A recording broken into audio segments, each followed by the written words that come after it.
Look, we're going into it. Press start now.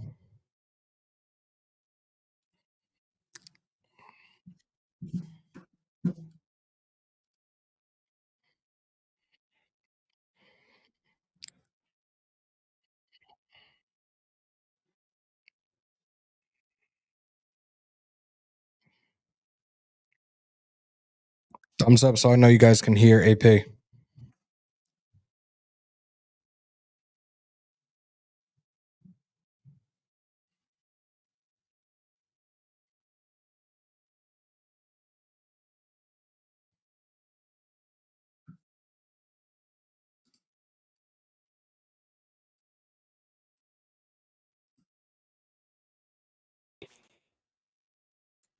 The Matthew Butler personal Good. foul, had his arms on him before the ball is released. I know it's the rule, and they enforced it properly. How do you teach a player to play differently? I didn't see anything that he could have done. I'm not blaming the refs. Thank you, guys. And I'm not trying to get you to do that. I'm asking as a coach. How do you coach that? Well, the only way we teach it and the way we teach it and coach it is when you're about to land on a quarterback. You've seen it with Max against, I believe it was the Baltimore Ravens, Lamar Jackson. You got to kind of hit him and kind of roll to the right and left. You can't put all your body weight on him. We can't land directly on him. Joe. Right, wrong. I mean, they called it. I mean, we do teach it to go to one side or the other, and that's the biggest takeaway that we're going to talk to Matt Bowler about. It's similar to that, just in terms of coaching points. On the ineligible man downfield, looks like Jackson and Andre were blocking, and then they kind of disengaged, but they were stuck there. Like, I guess, what are they supposed to do? Well, I don't even think it was disengaged. If you look at it, Hayward slings 68 forward for extra yard, and it's 2.5 yards from the line of scrimmage. And it's one of those you got to live with. And Remember, can't hear him, dog. That call went back and They forth. can, you times. can't. This ain't go in our favor. Okay. When you watch the film, are you happy with the defensive pressure you guys put on? I'm gonna listen from my Did a computer. good job in the first half. I thought it was consistent. There was obviously some times you saw some breakdowns where he's able to escape. But look, that's a good quarterback. That was going to happen. But I thought the rush integrity, the coordination, the pressure, I thought Trayvon Merrick did a hell of a job by the line of scrimmage. Some pressures that he brought really helped us there. Diablo looked lightning fast, and that was good to see with him. He flashed. So really, really pleased with what we did, as far as rushing the passer in our passing game. It seemed like the energy Diablo brought, especially in the first half, was something that was good for the team to get back out there. What did you see from him yesterday? I thought the energy was good in the first half from our entire team, to be honest, even with the mistakes that happened late in the second quarter. I thought the guys' effort was there. The energy, the tackling was really key early on in the game. You saw a lot of Raiders around. There was some big gentlemen there on the other side that you got to get to their legs quickly and get them down. But I thought Diablo, like we always talked about, he moved like a linebacker. Really good job in the coverage on that interception. If you watch him, he's reading the quarterback, shuffle, and then he makes a little burst there, and he makes a hell of a play on the ball. Corey Bennett went in and out quite a bit. Was that part of the game plan? Did you guys see something that you thought you could take advantage of? Oh, no, it was just personnel. It was just personnel, Rubens. Speaking of personnel, and on the very first drive, you guys moved the ball 10 plays, 70 yards. Alexander Madison had over half of those yards. Second drive, he's out of the game. We asked Alex after the game if he was healthy. He said yes. What explanation did Luke Getzey give to you for why Alex was not in the game on the second drive? Yeah, I mean, I think we always try to keep guys fresh. I don't think it was on purpose or anything of that nature. And obviously, Alex has been really a bright spot for us running the ball. If you just go back to week one, I think all our touchdowns mostly are from him at the running back position. He's done a hell of a job. Catching the ball at the backfield, protection. I think that was just the flow of the game. Yeah, when you look back at it, you're like, man, what's going on? But obviously, he's a big factor and a big piece of our offense. And we got to just obviously do a better job just keeping him in the flow of the game, because after that, it's easy to point to that as one of the reasons why. At the beginning of the season, Jonah was a guy that you guys picked up and you said you would like. Who was that? I'm sorry? Jonah Lalu. Okay. Saw him at local pro day, things like that. Was able to pick him up. I believe he had a half a sack or a sack yesterday. Can you just talk about the progression you see from him? Exactly. Yeah, I think each and every week just getting him more and more reps. Obviously, he's playing a lot more now with the injury to Christian. But get him out there on early downs. I thought he had a good job. He had 2 pressures yesterday that we counted for. I think he's doing a good job playing within our scheme, playing with his hands. He's going to be a good player down the road. These are good reps for him going down, especially for the future of us. Your messaging has been consistent that you guys are focused on the field and what's going on. Mm-hmm. Team has said the same thing. The players said that they're focused on the field. But the last 2 weeks with the Devontae situation going on, the performances haven't been there on Sunday. Do you think there is distraction going on? No, I think it's just production. Guys got to produce. We still got 11 guys out there. Still got some good football players now. Yesterday we were, we're down a little bit with Jacoby. That one hurt. But I thought Brock stepped up, and he's been a bright spot for us each and every week. And we just need some of these other core guys. Like some of these guys, to their credit, was just on the practice squad and getting them opportunities, and you got to make the most of it.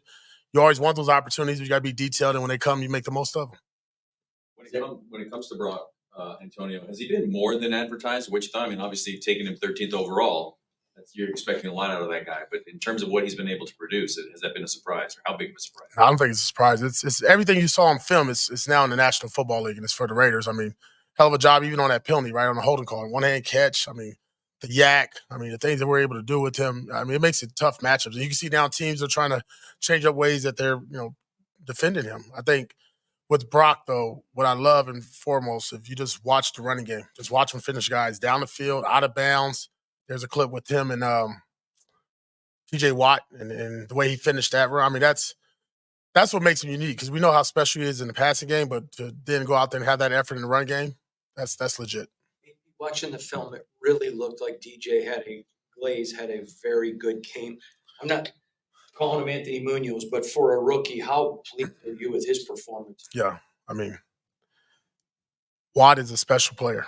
And we've now seen DJ in for 3 weeks in a row now, and I don't think he's given up a sack. I know we had the penalties last week, but to watch what he did in the passing game, especially against Watt, and just, we've talked about when he was going against Max and these guys in training camp, his ability to stay in front of people, use his hands. I mean, he's really light on his feet, really good athlete. And now, did we chip and do some things to help him out? Of course, he's a rookie going against an all-pro, one of the best in the game. But I thought throughout the body of work was really, that's a bright future for us if he can keep that going. Any more takeaways when you look back at the Abdullah challenge situation? Yeah, I mean, that's one of those things, man. Like, it's going fast. Momentum is on our side. They're subbing. Guys are out, down, The play just happened so fast. Yeah, when you look at it in retrospect because of what happened in the next play, you want to throw the challenge flag. But didn't do it, so I can't live off that world. What did you think of Aiden's performance with his first start? I thought he got off to a fast start. Quick, got the ball out of his hands. We wanted to take some more shots down the field. That didn't happen when he took one down the field, wanted more. The interception at the end, third 18, trying to make a play, but, just be smart still with the football. We don't want that to show up on the stat sheet. But I thought he stayed in the pocket. He gave us a chance. And, and Aiden was Aiden. Like, that's what we expected. Nothing more, nothing less. Talk about the fast starts the last couple of weeks. Have you guys been putting more like a concerted effort on like scripting or just planning like real quick first opening drives? You talking about offensively or just offensively? That first drive was scripted. I thought Luke and those guys did a hell of a job.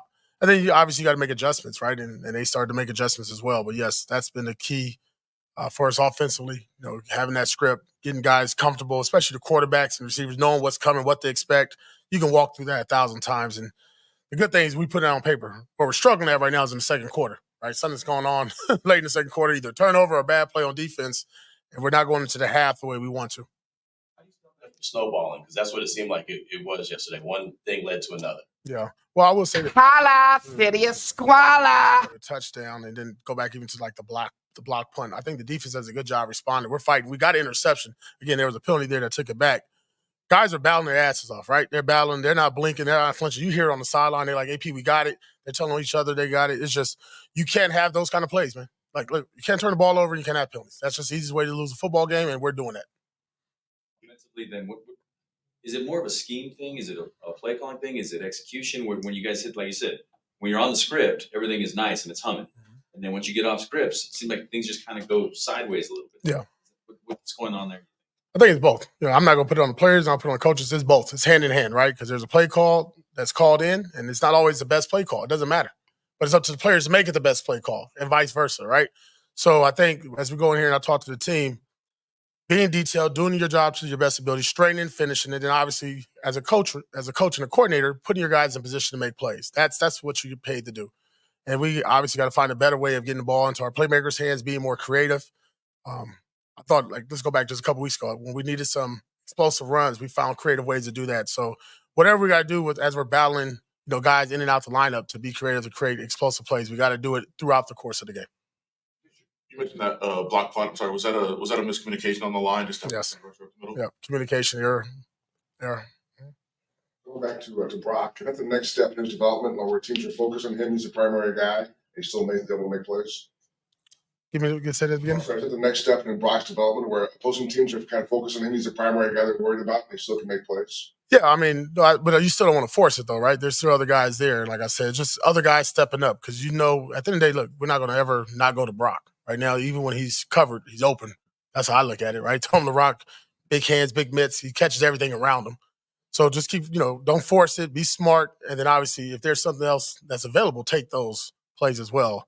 I think it's going to be just, really key when we start getting our guys back and we get healthy. That should really help us as well. Do you want your offense to be more attacking? I'll give you an example. First drive of the second half. First and 20, run up the middle. Second 18, run up the middle. Do you want to see them be more attacking? Yeah, I mean, I'm not trying to be conservative at all. That's not what we're preaching. That's what it looks like. But if it is first and 20, that's bad ball too now, right? Something a negative play happened. We had a holding penalty on that play. If you think about it, it was a 20-yard reception to Brock that got called back because of a holding penalty. So, do you want to have 2 consecutive runs? Maybe not, right? Then on third down, it's obviously what you got to do on 3rd and 18. That's going to be in favor of the defense. So I think just putting ourselves in a position where first and foremost, we're not in 1st and 20. We got to do a better job on P&10s, on 1st and down, so we don't have so many third downs. You don't want to be in the world of having 12 and 15-plus third downs each and every week. You mentioned Antonio, guys getting healthy and coming back, and you said last week that Devontae's hamstring was getting closer. What's the latest with him? It's same as I know. I haven't talked to Chris today. It's around 11 o'clock. I just finished with the coaches. So I'll know more probably later on today, and obviously Wednesday when I talk to you guys. Jacoby? Yeah, I'm hoping so. We try to get Jacoby, try to give it a run on Sunday morning, just wasn't able to do it. Good. Cool. All right. Thank you. All right, there you guys have it. And let's fix the screen for you guys. Welcome to the house at Hammer, built by the nation for the nation. Welcome to Raider Nation News today. I am your host and your resident tribal chief, Hammer. Do me a favor, y'all. Hope everybody's having a great Monday wherever you guys are at. Let me unmute Mr. Sam Rothstein himself. Ladies and gentlemen, it is the Hammer and Joe show. I figured he's free early today. We might as well just do everything in one shot. You guys got the Antonio Pierce press conference, and now you get Reaction Monday. And during this live, we will open up the vault line for you guys to call in, sound off on today's show, your reactions, your overreactions in regards to yesterday's game, in regards to the press conference you just heard. But let's start off with the box score of this game. There's a lot to talk about. Well, let's start it off with the team stats. First downs, 18-16 in favor of the Steelers. Third down efficiency, 4 for 13 for the Steelers, 2 for 11 for us, 1 for 1 on fourth down for the Steelers, 1 for 3 for us. Total plays, 62-60 in favor of the Steelers. Total yards, 293 to 275 Steelers. Both 11 total drives. Average yards per play was 4.7 for Pittsburgh, 4.6 for us. Passing 110 to 218 in favor of us.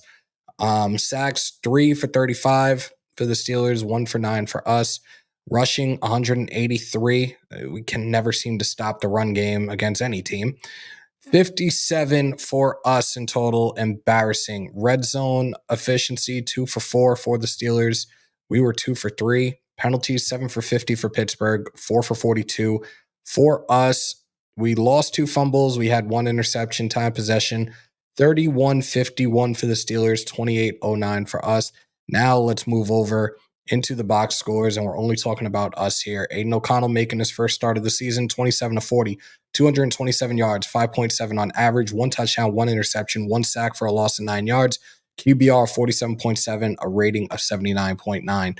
In the run game, Alexander Madison, 14 for 33, 2.4 on average, probably his worst so far this season. 1 touchdown. His longest run was 9 yards. Amir Abdullah, 4 for 24. His longest was 10, 6 on average. Dylan Lowry, the 1 carry, which was a fumble. It is what it is. Brock Bowers, 9 receptions on 10 targets, 71 yards, 7.9 on average. DJ Turner, 2 for 37 on 4 targets. Alexander Madison, 5 for 32 on 5 targets. Alex Bachman, 3 on 3 targets, 31 yards. Harrison Bryant, 3 on 5 targets, 24 yards. Christian Wilkerson, 2 on 3, 18 yards. Amir Abdullah, 3 on 5, 14 yards. Trey Tucker, 0 receptions on 2 targets. He should have been a little bit more involved in the absence of Jacoby Myers and Devontae Adams. I'm still questioning that tremendously. Defensively, Trayvon Merrick, and again, I have said this to you guys before, it's a problem when your safety leads the team in tackles. 10 total, 8 solo, 3 tackles for a loss. He had a couple of blitzes where he shined. Nate Hobbs, 10 total, 4 solo, 1 pass breakup. Robert Spillane, 8 total, breaks that streak of 10-plus tackles a game. 8 total, 5 solo, 1 pass deflection. Isaiah Palmau, 7 total, 3 solo. Divine Diablo, 6 total, 3 solo, 1 sack, 2 for a loss, 1 QB hit. Charles Snowden, 6 total, 1 solo. All right. I think that's all we need to go in terms of the box score and the team stats. Salute to everybody that's in here right now. And if you haven't already, do me a favor, break them thumbs. I'm sorry, smash some thumbs, hammer that sub, crush the bell, and salutes at 180 in the chat. We're on IG, we're on X, we're on YouTube, and you see it in the top left corner, 9358, closer and closer to 9400. Ultimate goal, 10K. Season's end, I want to be at 15K. Tell a friend to tell a friend to tell a friend. Joe, let's get into it. Let's hear what you got to say about this game. And guys, give me a thumbs up so I know you guys can hear him as well. Go ahead, bro. Let's give credit where credit is due. Okay. We're being very critical of Divine Diablo. He had one hell of a game yesterday. Interception that was called back. I mean, I think it's very easy to point fingers and stay negative. At some point, the attitude has to change. The attitude has to change not just with the coaching staff, the attitude has to change with the nation itself. You know, far too long, there's been too many people that it's woe is me, play victim, cry victim, whatever the case may be. The NFL hasn't been out to get the Raiders since Mark Davis worked with them to move to Las Vegas and cleared up a $5 million debt within months of taking over the team after his father passed away. The NFL and Mark Davis are on great terms. So the NFL is not out to get the Raiders. All of that needs to stop. This ain't the 70s, the 80s, and even the 90s anymore. This is a completely different regime. And at some point, they're going to turn the corner. But you have to it's a process. There has to be patience. It's not going to happen overnight. Stop talking about, well, they should have drafted such and such and such and such. Again, I'm going to repeat it. Jaden Daniels was never going to be an option because Washington was never going to trade him. Nobody knew Atlanta was going to draft Michael Penix. They kept that under wraps. Those are things that are out of your control. What do? You draft the best offensive weapon in the class, and all he's done is prove to be the best offensive weapon in the class. Quarterback situation. Aiden O'Connell look about the same as Gardner Minshew. If we're being honest, the reason why those first few games he didn't start was because he wasn't mobile. He's not mobile. Minshew is. They reevaluated it. They went to him because they felt, okay, these are better matchups for him to be successful. But he still holds the ball too long. Early, the first part of the drive, I agree with Antonio Pierce.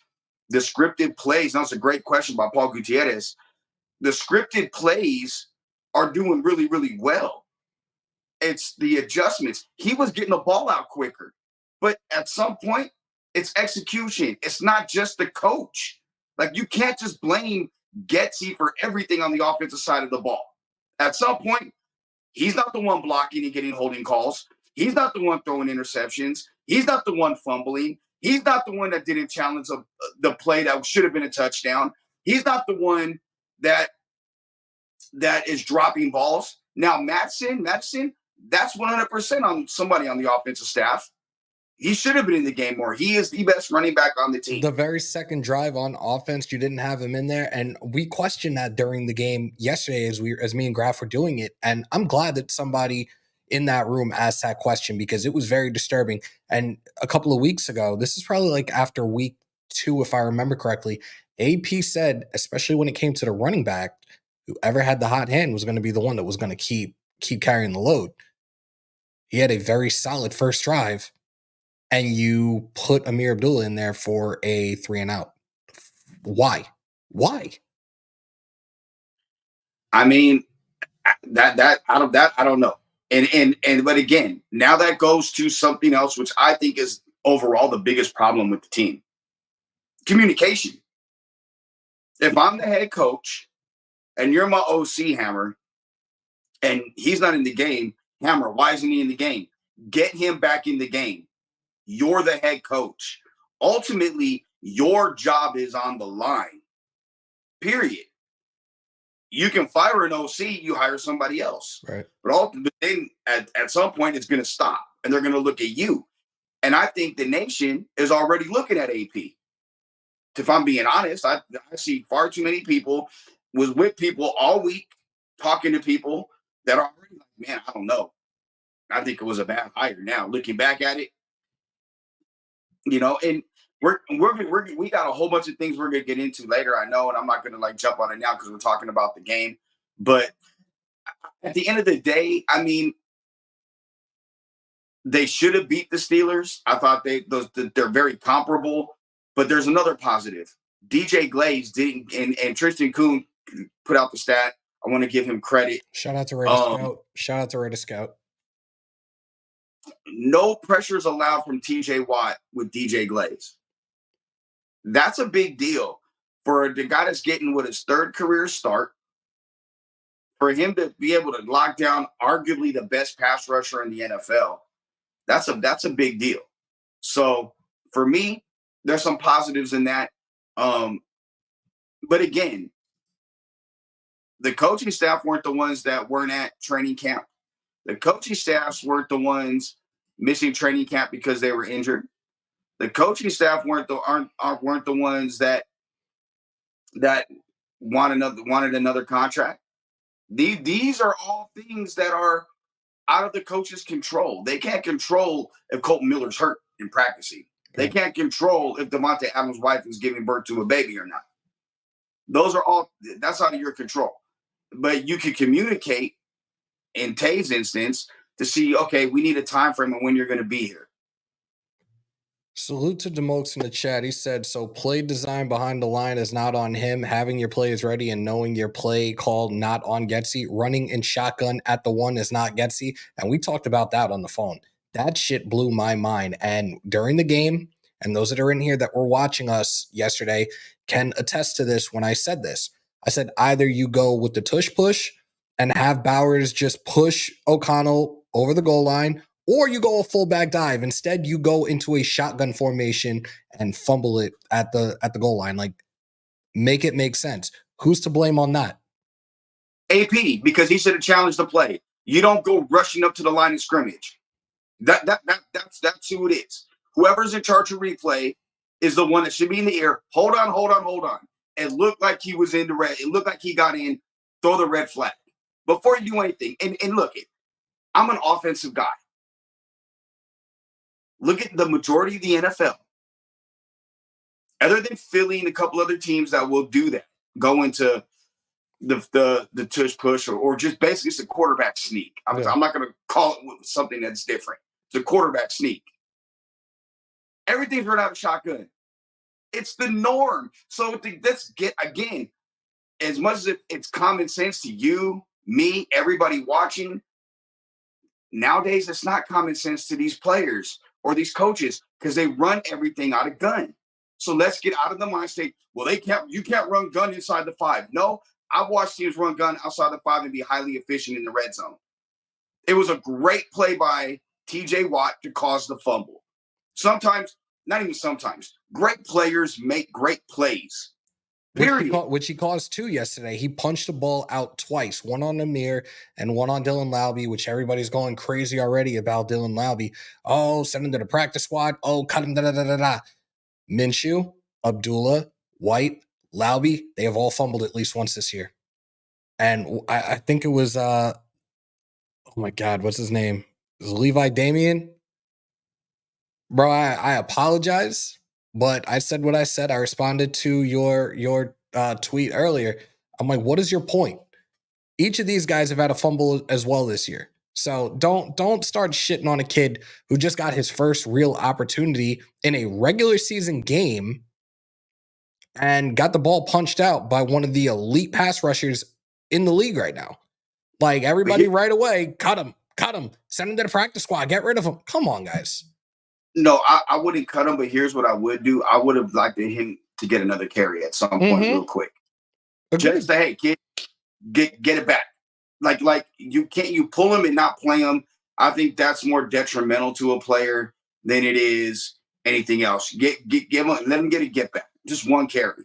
And it just to say, hey, get some confidence back. that's just a personal thing. That's the way I coach. But Levi's Levi, man. Levi's gonna make. Levi does that. Levi and I have had a lot of disagreements privately and publicly. But I do respect Levi because he's in there asking questions and asking the tough, not reading people's tweets, asking questions. Trust me. Like I heard some Linder doing today. Trust me, I have nothing against him. I do have the utmost respect for him. He's another guy I would love the opportunity to have on here as a guest.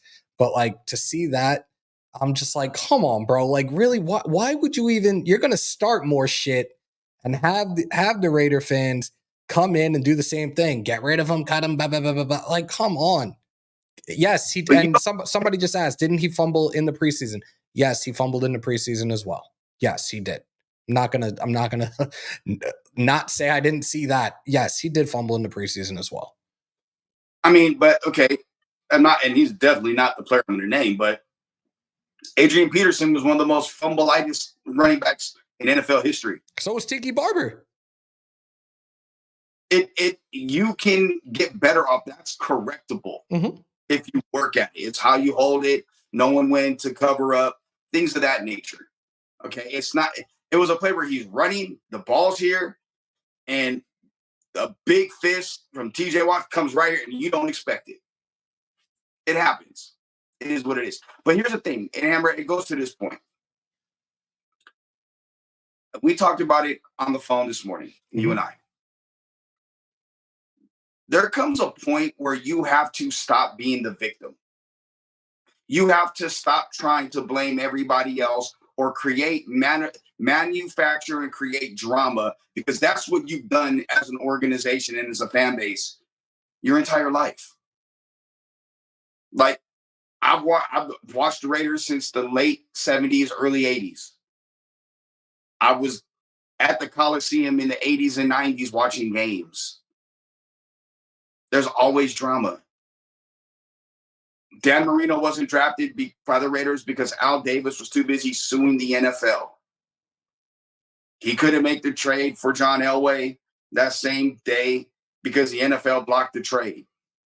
All of these things are actual things that happened. Those days are long gone. At some point, you have to say, excuse my language, fuck the drama, fuck everything else. We're going to go out there and win games. And at some point, that starts with the head man. I have a friend that is very outspoken about he feels Mark Davis is the problem. I have a question for the nation, the people watching. Do you feel the same way? And I'm going to point this out. Mark Davis has done everything right. He hired a GM who updated the scouting department, who didn't have computers. They didn't have computers in the scouting department before Reggie McKenzie got there. He updated the scouting department. He trusted Reggie McKenzie to hire a coach. Now, Mark didn't like Dennis Allen. But then what he does is overcorrects. Okay, I fire Dennis. I bring in Gruden. Or I bring in Del Rio. Well, I have the opportunity now to hire John Gruden, who I coveted. I bring him in and give him complete power.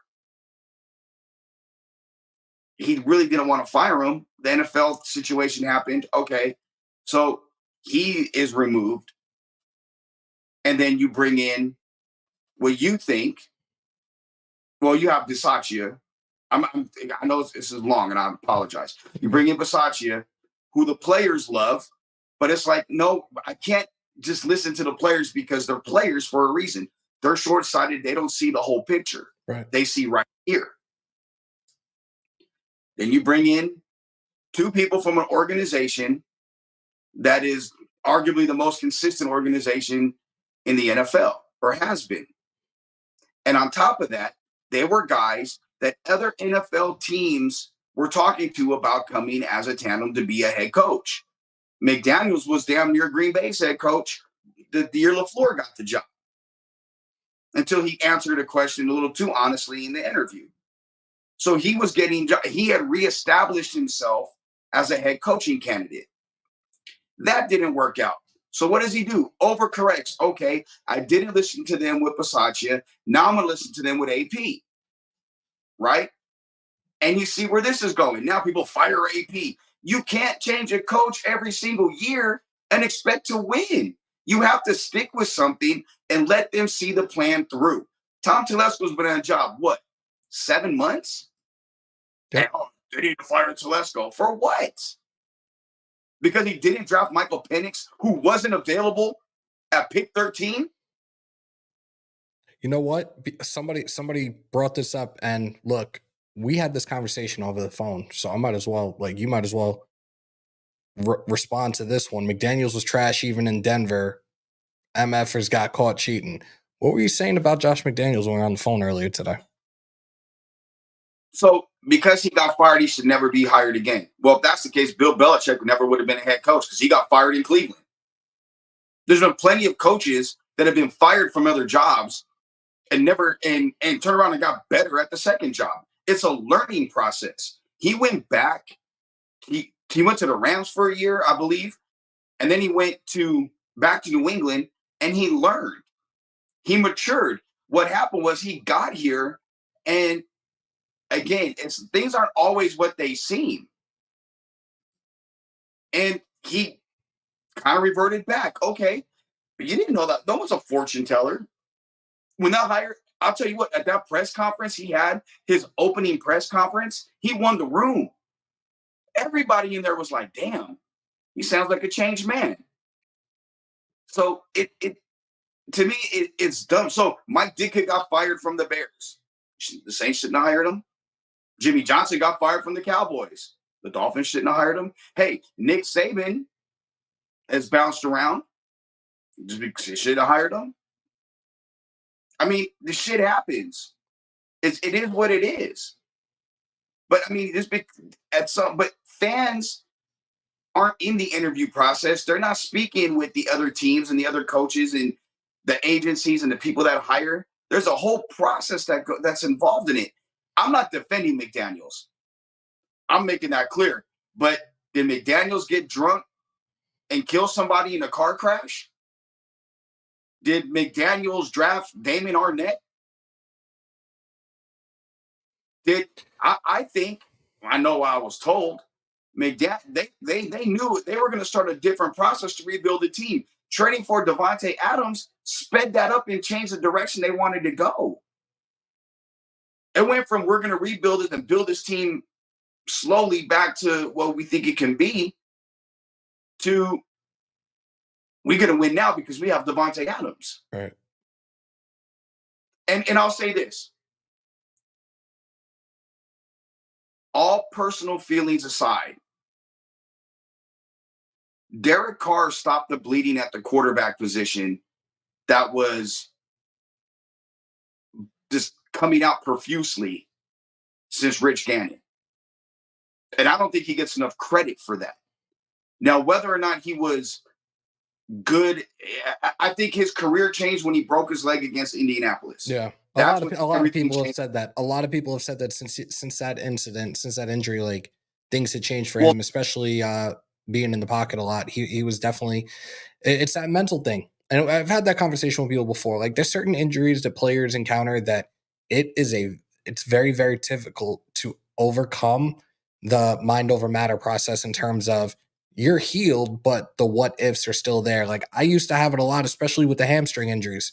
Like the concussions, I didn't think too much about. It was the hamstring. I'm like, what if this pops again? What if I make this wrong cut right here and it happens again? Like it's a very mind over matter thing, and it sucks. It sucks for an athlete to consistently endure something like that, especially when you are 100% healed. Absolutely. And I also think Del Rio plays a role in it because of his political beliefs and things that he said to Derek prior to the week leading up to the Washington Sunday night game. And that changed the course of everything as well for Derek. Now, I still feel that I'll take that back. I dislike the way that he took shots at media members that are friends it was uncalled for. But he is what he is. You knew what you were getting with him. There was consistency. And that's what they're lacking right now as a team. Consistency. If there's consistency, and that starts with your head coach, then things tend to be okay. Again, I'm not going to throw low-hanging fruit out there and say Getsy's the sole problem. He's not. But everybody has issues with his play calling. And everybody has issues with offensive coordinators' play calling. I do with Matt LaFleur. It's like I had issues with Joe Barry's defensive play calling. Just like there's issues with Graham's play calling from the defensive side of the ball. Those are all things that regular fan bases have, but at some point, you have players, you have to overcome it, and they have to look at themselves in the mirror. The players do. And say, what can I do to be better? Your Mets, right? Your Mets did that. Lindor called a team meeting and said, look, are we honestly doing everything we can to get better?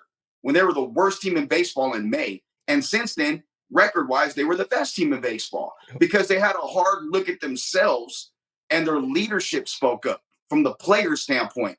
The Raiders probably have to have that same thing, not just from Max, but from other leaders on the team. And if Devontae, and I think there's a good chance Devontae stays, if Devontae is a leader, and I know he is, then he's got to look at himself, and then that consistency and that expectation level that he has to put that towards his teammates and help them get to that point. Salute to DeMokes on the $5. Mark hiring Gruden and McDaniels was not logical hiring, just hired them because he wanted them, nothing else. What do you think about that? I don't think he necessarily wanted me. He went into I know for a fact he went into the hiring cycle with McDaniels, and there were other candidates that what he was looking for was pairing a GM and a head coach that are like-minded, so they can be the same. That was that hiring cycle. What it was thought process. Yeah, but McDaniels and Ziegler obviously they had a previous relationship, but at the same time they were both still had their different points of views of things. And perfect example, and people brought it up in the chat a couple of times. Ziegler wanted Stroud, McDaniels didn't. I've said this in terms of the GM and the head coaching relationship. And this is where I'm kind of just set back a little bit in terms of you had Champ Kelly in the building with AP when Ziegler and McDaniels were relieved of their duties. They seem to have a really solid relationship. Some people Champ Kelly came in with Ziegler after Ziegler. Right. But the relationship between AP... They were relieved. My bad. I'm sorry. Yeah, I'm saying the relationship between AP and Champ Kelly, why wouldn't you have just left that the way it was and had Champ Kelly fuck the interim tag? Let him be the GM. You don't want to have a first-time head coach and a first-time GM together. But then someone has to have experience. But you have somebody, you have a GM in Telesco that doesn't have a previous relationship with Antonio Pierce, and that communication and that relationship plays a huge role in terms of making the business and smart, conscious football decisions. And it looks like realistically with this past draft, it was all Telesco except for one pick, and that one pick for AP was JPJ. And we heard him make a comment about JPJ in the presser last week where it was like, yeah, that's my guy. That was a guy that I wanted, I don't feel right now, and there were questions about it about 2 weeks ago in the presser, what is your relationship with Champ Kelly trying to already caused a little rift between AP and Telesco? There's no rift between them. Look, any relationship between a GM and a coach is going to be pushed back. You don't want them. Hammer, I don't always want to agree with you, because because we can't find other. If we're going all down the same avenue without any different perspective, it wouldn't be a good show. It would realistically be Seinfeld. It'd be a fucking show about nothing if we agreed on everything. Exactly. So you don't want to have, but you want to have the same philosophy. And at the end of the day, The GM's job is to draft players. The coach's job is to coach players. AP is not the decision maker with player personnel. If it was, he would be Gruden. If Mark Davis wanted that, he would have hired Harbaugh. Let's just call it like it is. He wanted an established general manager to go with his first-time head coach that literally skipped part of the process. There's a process to becoming a head coach at the NFL level and even at the collegiate level. You go from being whatever it is, GA or whatever coach, to a position coach, to a coordinator, to a head coach. He skipped. He went from a position coach straight to a head coach. There's a whole process and there's a learning curve that he is still learning as a head coach. And furthermore, with back to Getsy, my point is, okay, Cliff Kingsbury, he left for more money and for a guaranteed spot to get a young quarterback. Guaranteed. He knew he was getting Jaden Daniels. Right? I'm going to ask you a question about that since you're bringing up Kingsbury, but go ahead. But who else are they going to fucking hire? But they're not going to hire another OC from a team. Isn't going to leave a place to come be an OC here. Like, for instance, when we were talking, you brought up New Orleans OC, right? Mm-hmm. Why would he leave that division to come play Patrick Mahomes and Justin Herbert twice? That's being you are the head of the slow class in that division. You are the straight A students. You are the person that they look to as the example. You're not the dunce in the corner. Carolina's head coach came from that division, and because that division is so trash and so ass, he became a head coach from it.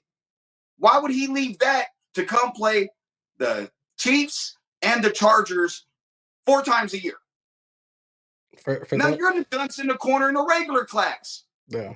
Let's be real about it. So Ben Johnson took his name out of all head coaching jobs. Okay, I think the Raiders had interest in him. But he's not going to leave Detroit to come to the Raiders. Why would he leave that situation with all them weapons and an established quarterback to come here for question marks at quarterback, no running game, and a young and right now suspect offensive line, which was supposed to be the strength of the offense? Agreed. That makes 0 sense. But again, also changing the blocking scheme instead of going from power to zone in terms of Getsy taking over as offensive coordinator. And obviously we have seen the power is what worked for them last year. Obviously they can't just change it on the drop of a dime and be ready to go in that type of scheme like the very next week or what have you. But in terms of what you were saying about Kingsbury, now I'm thinking about it, and I was thinking about it on the drive when we had this conversation before. Now, if Telesco was like, okay, we're not going to move up in the draft, but if you're OC here trading for Fields and having Kingsbury as the OC, do you think that would have made him want to stay? You don't think they had that conversation? And the answer was no. You think he was just flat out like, no? I think that he wants a quarterback that can really chuck the rock. That's what his offense is. It's air raid. He wants the guy that can throw the ball. And it's not that they weren't going to trade up for a quarterback. Nobody was willing to trade out of the top 2 or 3 spots for them to get a quarterback. Right. So it is a moot point. People need to stop bringing it up. It makes 0 fucking sense. Shout out to Shlomo on the $2 holla. Bucks OC Liam Cohen was hired 2 days before Getsy, and Cohen was a guy that we had on the list of OC candidates as well. And we see what they're doing right now in Tampa, kind of up and down. That game yesterday, I'm glad Tampa won, but that game was such a shit show with turnovers. I was just like, why am I still watching this game right now? Just because the hire was announced 2 days before, right, doesn't mean it wasn't agreed upon and behind closed doors. Or, hey, Hammer, you know what? I'm gonna hire you, but go ahead and go ahead and interview with Graf and then go ahead and interview with Wasted and come on back and let me know what they're thinking, because we want to make sure that we can give you the best deal, but you're our guy. We're gonna here's our offer, and if they offer you something, come back. We're gonna offer you more. That stuff happens. Yeah. That's real life. Right. It's a negotiation in a business. Well, the situation with JJ, like JJ was offered. He told Telesco pretty much what was offered, and Telesco said, "Take the money, because this is what we plan on doing moving forward." Shout out to Demokes on the $5 holla. GM is the one who hires the OC. He knew Getsy his ass. In my mind, he already knew this season was going to be a wash, tanking for a quarterback next year. The one word that I hate more than anything else is tanking. But Demokes, you're such a loyal one. You will not get the wasted treatment of being.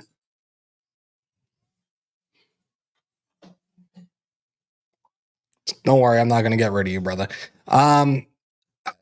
Demokes, dude, man. Demokes always got good questions, man. I just hate the word. I hate the word tank. I hate the word rebuild. Like rebuild. I just those are two words when it comes to professional sports that they make me sick. I get that feeling like I want to throw up. But he's right to an extent. The GM has a final say, but the head coach is the one that's in the interviews and says, "Yeah, I want this guy." Yeah.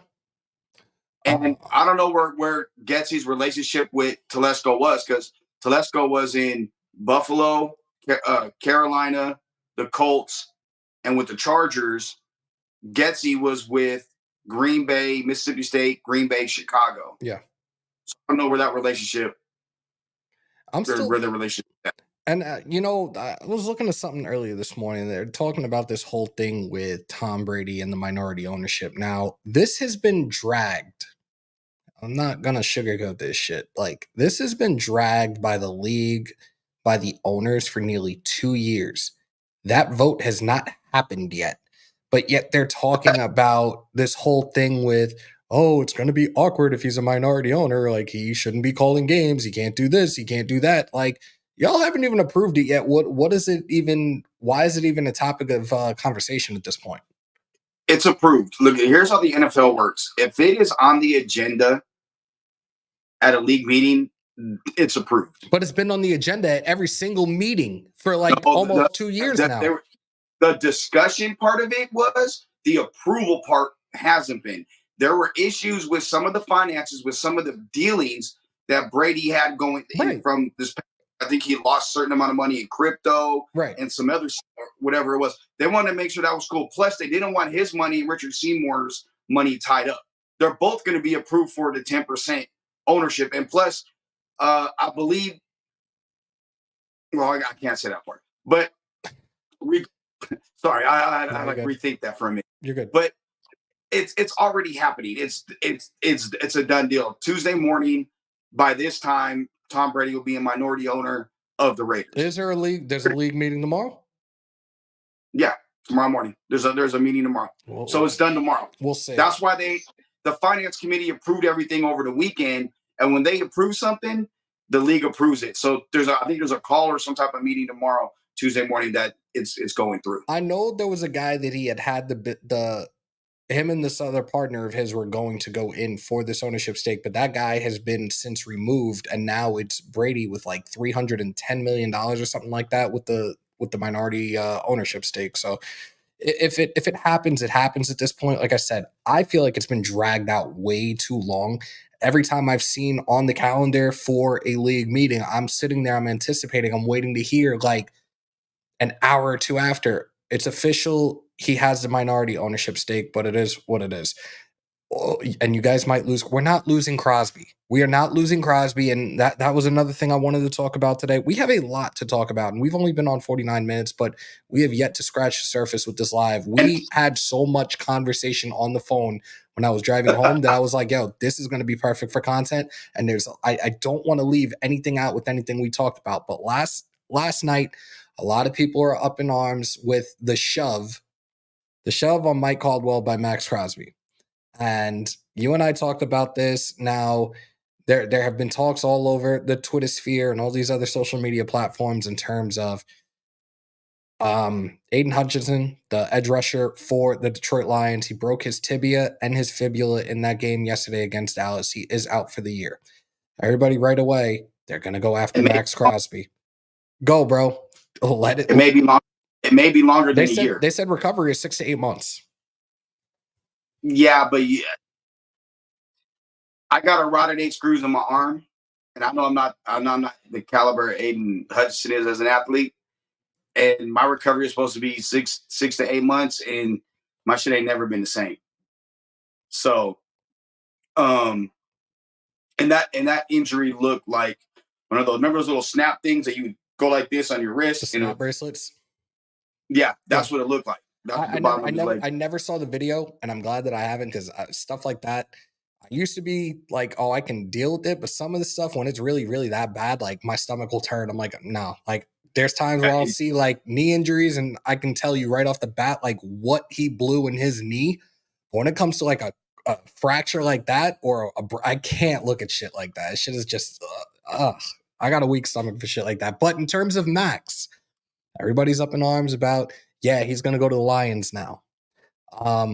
Now, Graf did play devil's advocate yesterday, and I'm telling you guys that are watching this right now, just clarity, he didn't say he's going to go off to Detroit. He played devil's advocate, and right away, you know how people are, and people will twist words, and the media does the same thing. Like, how many times can you say something to the media and they don't turn it around and make it a completely different statement? He played devil's advocate and put a situation out there. But realistically, Crosby is here. Crosby is the heart and soul of this defense, if not this entire franchise.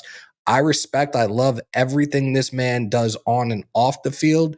His story, overcoming adversity with addiction and everything.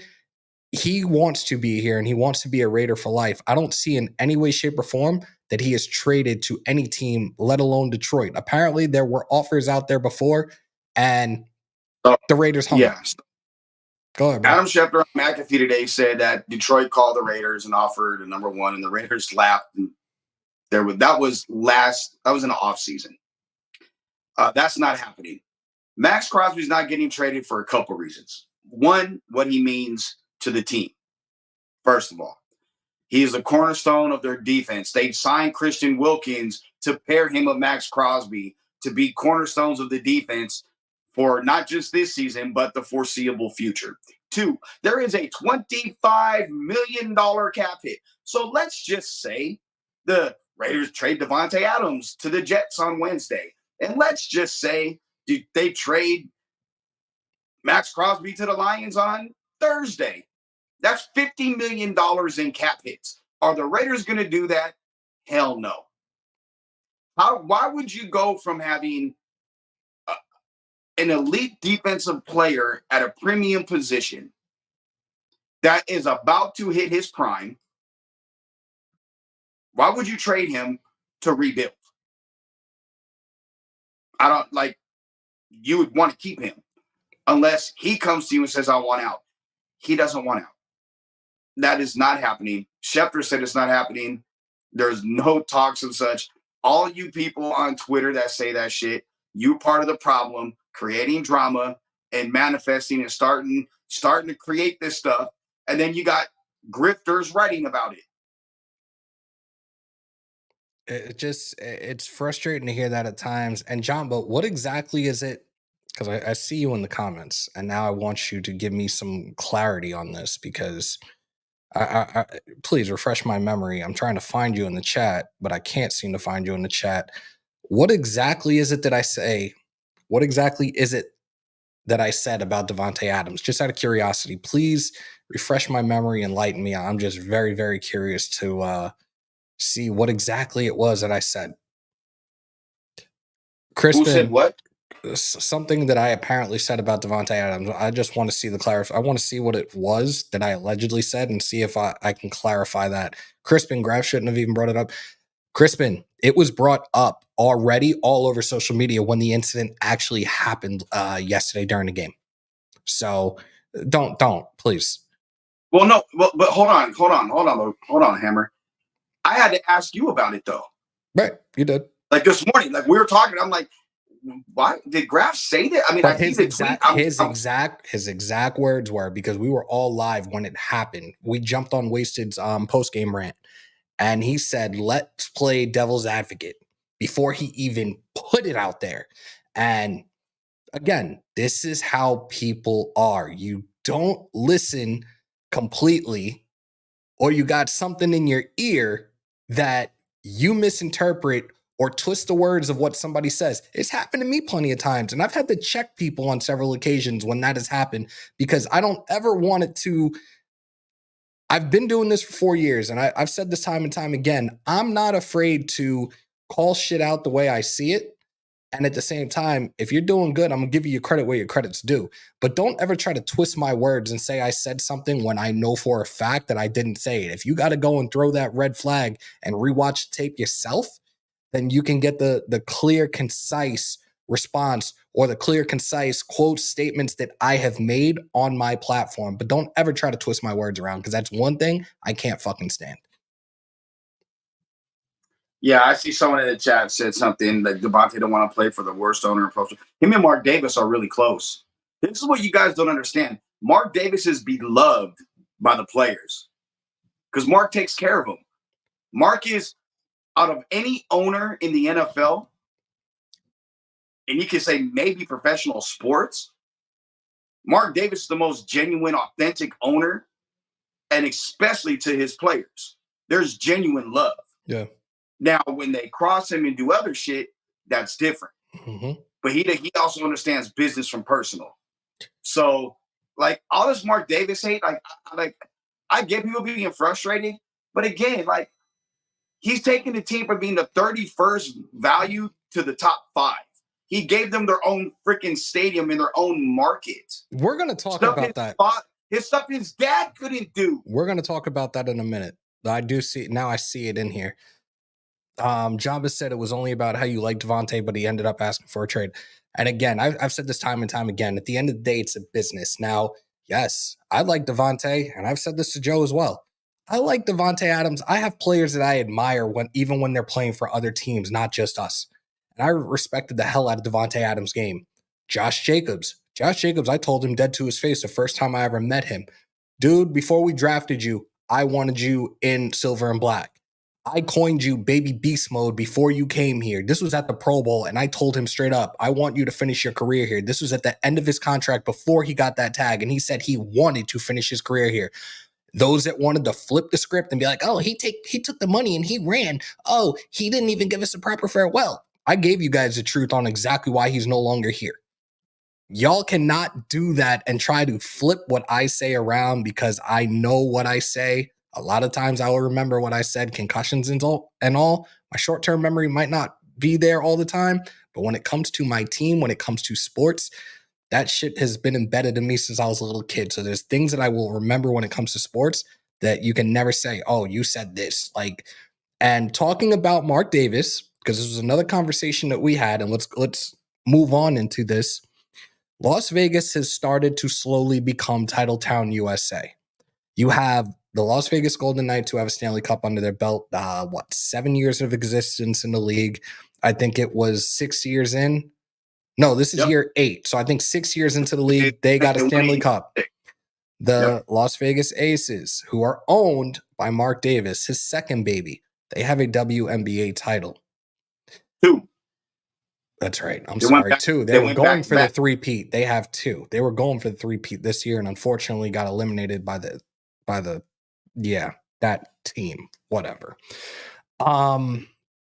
In terms of this, and we had this conversation as well. And even UNLV was a football program that really wasn't winning, but just people weren't there. Now we looked at yesterday's game, and this is the second straight year that Pittsburgh has been at Allegiant. Last year, I want to say it was about 60-40. This year in Allegiant, it was 70-30. Steeler fans. Be careful, Sandra may check you. Say it again? Be careful, Sandra may check you. If you were watching the game on TV, and you were there yesterday, weren't you? Were you there or was Trish there? I didn't go yesterday. I stayed home. Bro, the cameras all over the place. And what's funny is The Raiders actually put towels on every single one of those seats in Allegiant yesterday, but you saw those disgusting yellow towels throughout the entire stadium. Sandra definitely can't come at me for that. And Sandra, you know I love you. I love you. I love you. I love you.